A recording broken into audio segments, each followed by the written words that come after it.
Soon. Giving short shrift to one of the new droids of the Star Wars universe, please welcome BB-8.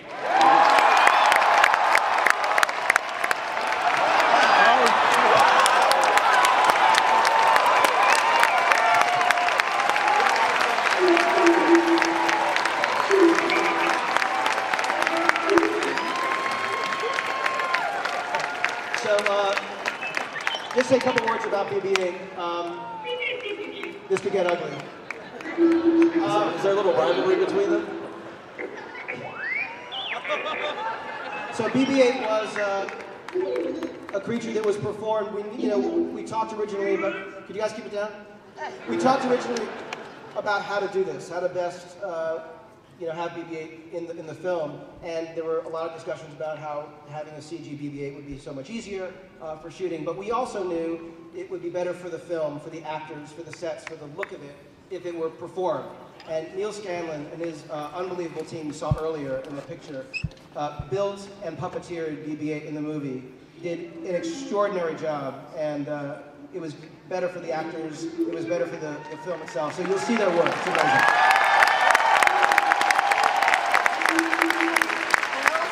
Say that Bob Iger, who's the chairman of the Walt Disney Company, is sitting out in the audience, and he's the one that found the company that helped us discover the technology of what you're seeing right now.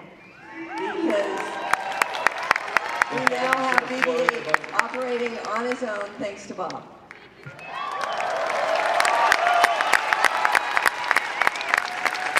We'll give R2 and BB-8 and Oliver and Lee a round of applause. Thank you guys so much.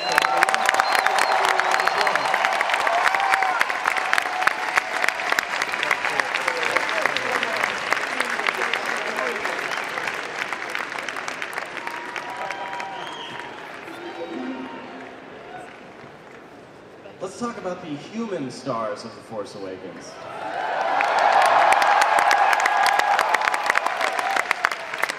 I want to start off with one in particular. He's definitely not here today, but he's in everyone's thoughts. Harrison Ford recently had a very serious accident. He's a total badass who crash landed that plane and made it out okay. I gotta say, the amazing thing about Harrison, and I don't think anybody out there will be surprised, is that he's the only person that can make an emergency landing on a golf course in front of 2 doctors.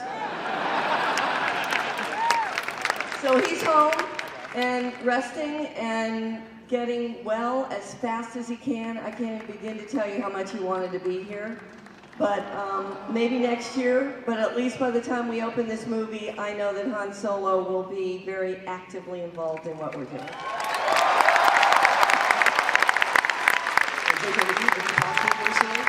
I was going to say that I was texting with him yesterday, and I was going to go over and see him, but he didn't have time for me because his friend was coming over for lunch, and he was like, "Not today." I'm like, "All right, whatever."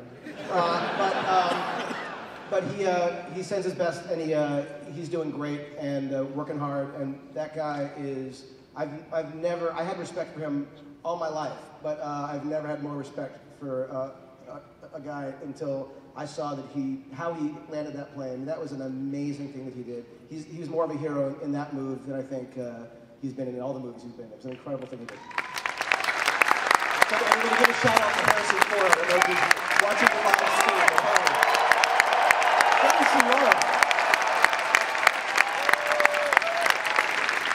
Let's talk about some of the other new faces that are going to be in this film. So there are 3 lead characters that you want to talk about. Yeah, we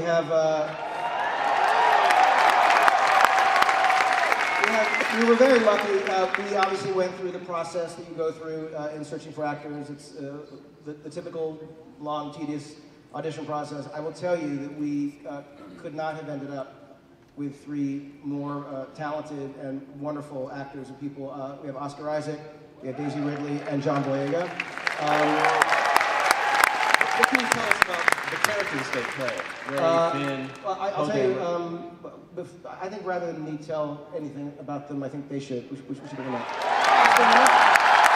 Please welcome Daisy Ridley, John Boyega, and Oscar Isaac.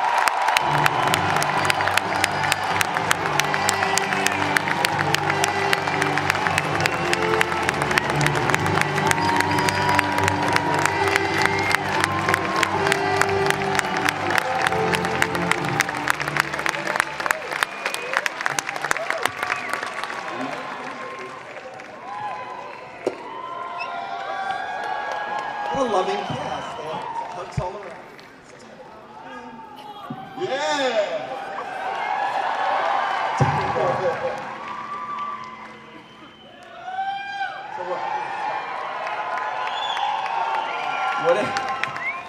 Whenever you guys have appeared in public, have people ever asked you about Star Wars before?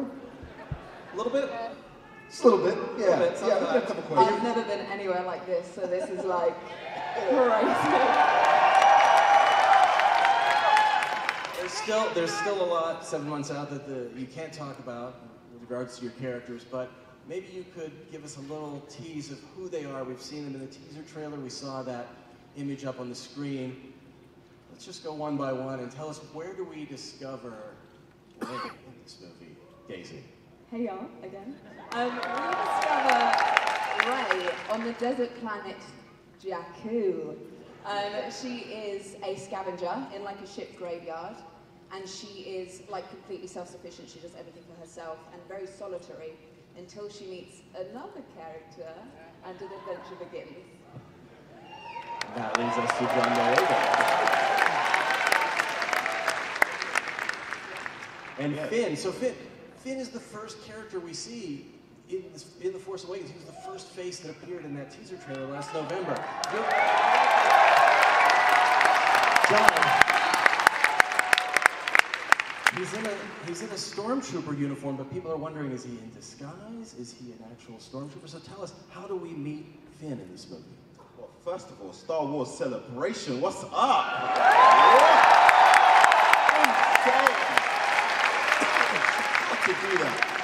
So we find Finn, he's in incredible danger, and the way in which he decides to react to this danger changes his life, number one, and launches him into the Star Wars universe in a very unique way. So I can't wait for you guys to see it. And he is a Stormtrooper, right? You can confirm that?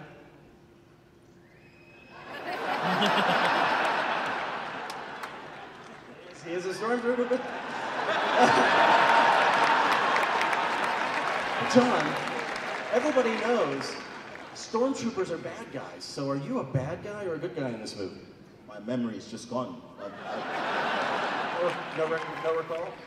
We'll come back to it some other time. Oscar Isaac. What's up, everybody?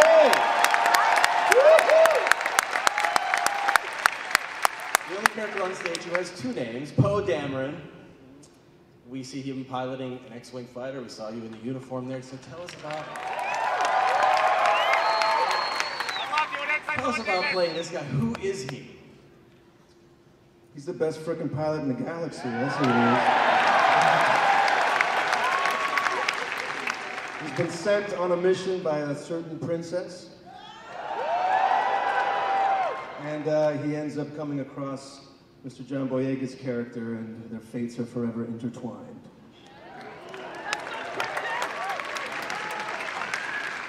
So the feelings, I find it fascinating that you have a Stormtrooper and an X-Wing pilot, I don't know, potentially working together with a scavenger. Sort of ticks all the boxes. There are a number of actors that everybody knows are in the movie but are not able to join us yet, and you've got time to reveal them. We have this incredible cast, some of whom you see here, including Adam Driver and Andy Serkis. We have Lupita Nyong'o, Gwendolyn Christie. It's an incredible group. But, you know, we have many, many months before the movie comes out, and I promise you that we're going to have a lot of fun revealing between now and then the other actors. But how lucky are we to have these three today? Come on.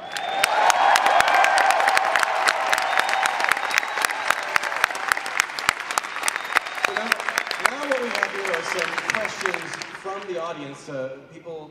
Fans have been sending them in all week, and we have a few that were gathered just last night from the folks who were camping out. So this question, it comes from a Star Wars fan in Italy.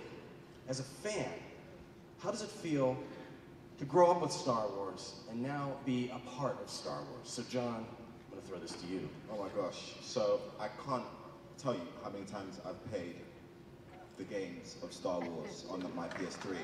Honestly, guys, Force Unleashed 1, Force Unleashed 2, come on. So obviously as a fan coming on set, I obviously freak out a bit seeing Harrison Ford stood right in front of you.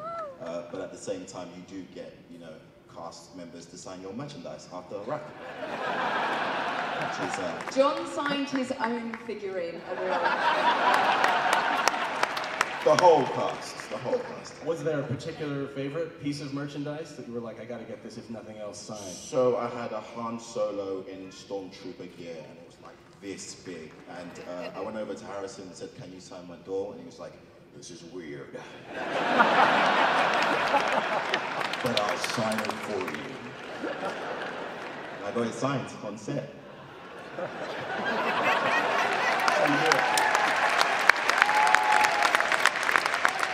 Here's another question from a fan in Japan. If you were to put yourself in the world of Star Wars, what type of character would you be? And because they're in Star Wars, I'm going to ask you, Kathy, what type of character would you be? Well, I have to say, I think the interesting thing about that question is I don't think I have a lot of choices. At least Originally. Princess Leia was kind of the only game. But I'm going to say that that's going to change.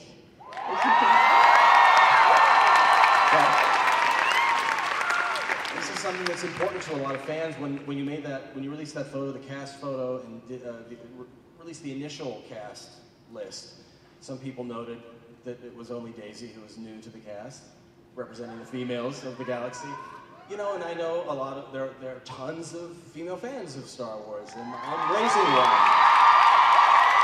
I've got a little girl, she's 5 years old, her name's Audrey, and she loves Star Wars, and I'm kind of excited that there are going to be other characters for her to identify with. So no, tell there's us great about that. characters Tell me about expanding and really that. strong women, and not only in Episode 7, but the conversations we're having moving forward, there are going to be a lot of wonderful new characters.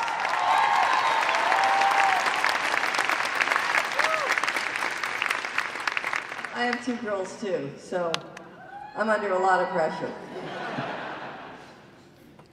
All right, here's a question from the UK. How hard is it to find the right balance between new and old technology, not in terms of making the film, JJ, but just the sort of battered world that we saw in the original Star Wars saga versus the kind of shiny new one in the prequels? How do you decide which balance to present through 30-some years after the events of Return of the Jedi?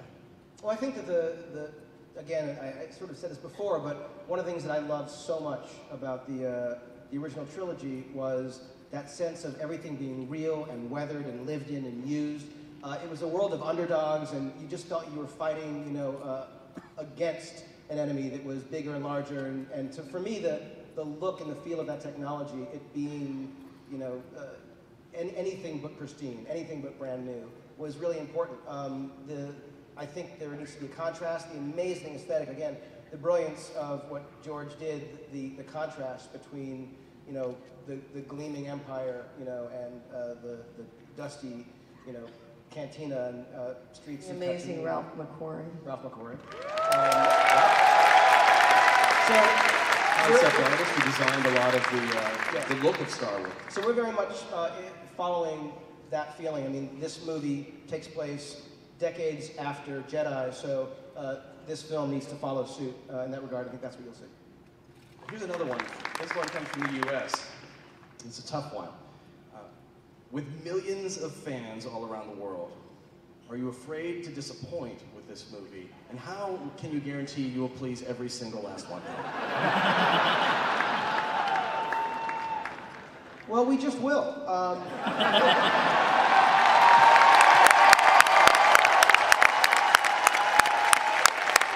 Here's the thing. Obviously, as they say, you can't please everybody, though we are trying very hard to do just that. But I will say this, that there are moments where the pressure of what we're doing, the responsibility of what we're doing, honoring the legacy, but using the legacy to tell a brand new story that moves forward and makes the fans proud. It's the most important thing that we're all working on. And I will say that though there are moments of, I don't know, I'd say sheer horror at what that is, the reality is I've never had more fun in my life working on anything. And the opportunity far outweighs the risk of this. And I can't wait to see it.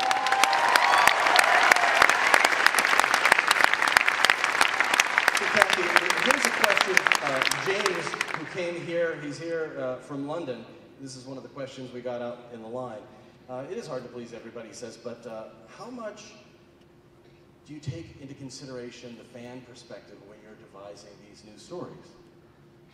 I don't think there's anything more important in the Star Wars universe than the fans.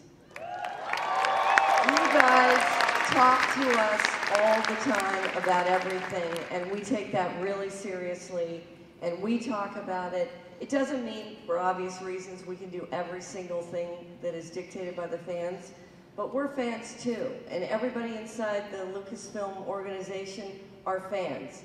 Many, many fans are inside the Walt Disney Company. I've been amazed since we've been a partner of the Walt Disney Company now that everybody is a fan. Everybody has a Star Wars story. And that generational experience is something that is really important, and it's everything in terms of the future of Star Wars. So you guys, you energize us. So thank you. Here's one for JJ. This one comes from Ben. He came here to Anaheim from Ontario, Canada, and it's a pretty basic question. He wants to know, JJ, what advice would you give to a young aspiring filmmaker? Get started. Well, first of all, I think that the reality is that everyone has a camera in their pocket now. When I was a kid, it wasn't this ubiquitous thing that everyone just carried a camera around. The ability to just make stories, make films, tell stories is real and is incredible. And when I look at my kids who make a video and they're doing dissolves and they're putting titles and doing visual effects and things that you could only dream of when I was a kid, to me it just says that the technology has been democratized. Everyone has access to the ability to be a filmmaker, and if you want to do it, the only thing stopping you is you. And so do it and put them out there and let people see them.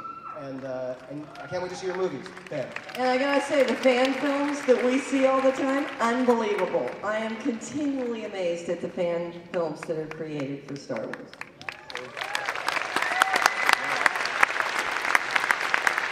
This one goes out to Oscar, Daisy, and John. It's from Sarah, who didn't travel far. She's from Santa Ana, so she came here.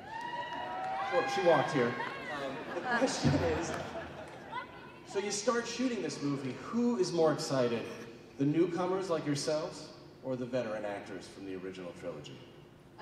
The original actors were coming back to a universe they absolutely loved, and we were joining a universe we were yet to love as much as we do now. So we were all excited, and then coming here today has made it so much more exciting. Like, all of us are so, cannot wait to show you guys what we've done.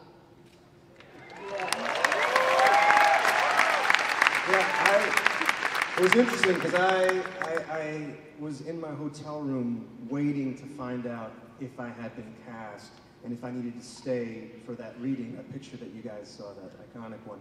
And when I finally got the call that I was indeed officially going to play Poe Dameron, I was so excited / nervous to try to tap back into that because I was like, I don't even know if I could do it. I don't know, man. So I blasted the Star Wars theme as loud as I could, and I grabbed my shampoo bottle, and I just started going, and I was like, no, I can do this. I remember that feeling. That's how I dealt with it. I mean, with me, the excitement just turns into absolute nerve, and I was scared to tell my parents that I got the part of Finn in Star Wars in case they didn't believe me. So I waited until that cast photo was released before I told my parents. And all that time, my dad saw me leave and go into this place, and I was reading all these red sides, and he was like, well, what is going on? And I just told him I was filming 24. So I want to thank you guys who submitted the questions online and who waited in line to offer their questions to the cast and the filmmakers. It's so wonderful to see the new faces of Star Wars, but how about if we bring out, you want to bring out somebody else? These are sort of, I would say these are new faces, but also familiar, so please welcome From the cast of Star Wars The Force Awakens, the new Stormtroopers.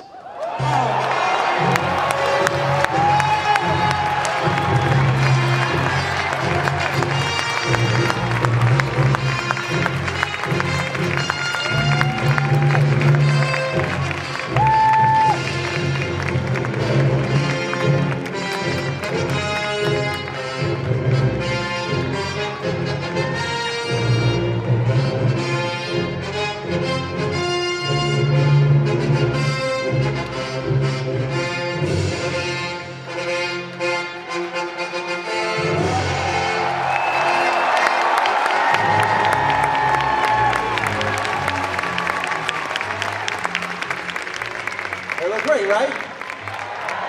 30 years changes the outfit a little bit. But there are some other folks who are here, people you know, people you love. We're going to bring them out too. So please welcome, you know him as C-3PO, Anthony Daniels.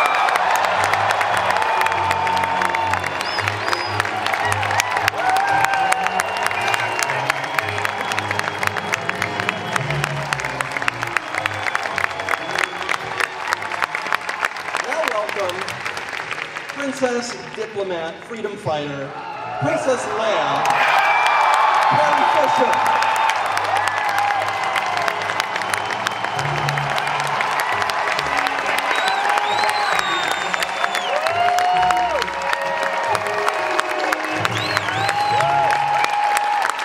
Why don't you break out your Wookiee roar again for the man who co-pilots the Millennium Falcon, Chewbacca himself, Peter Mayhew.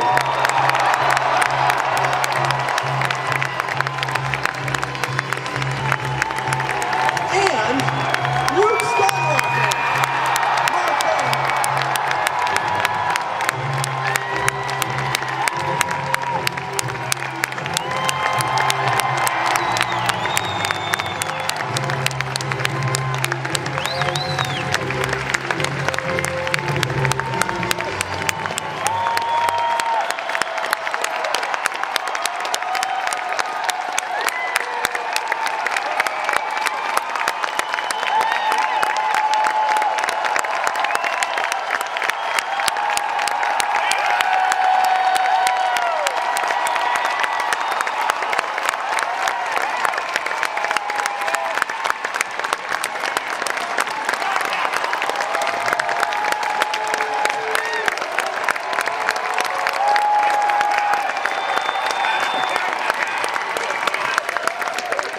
That's a lot of love for the veterans of Star Wars.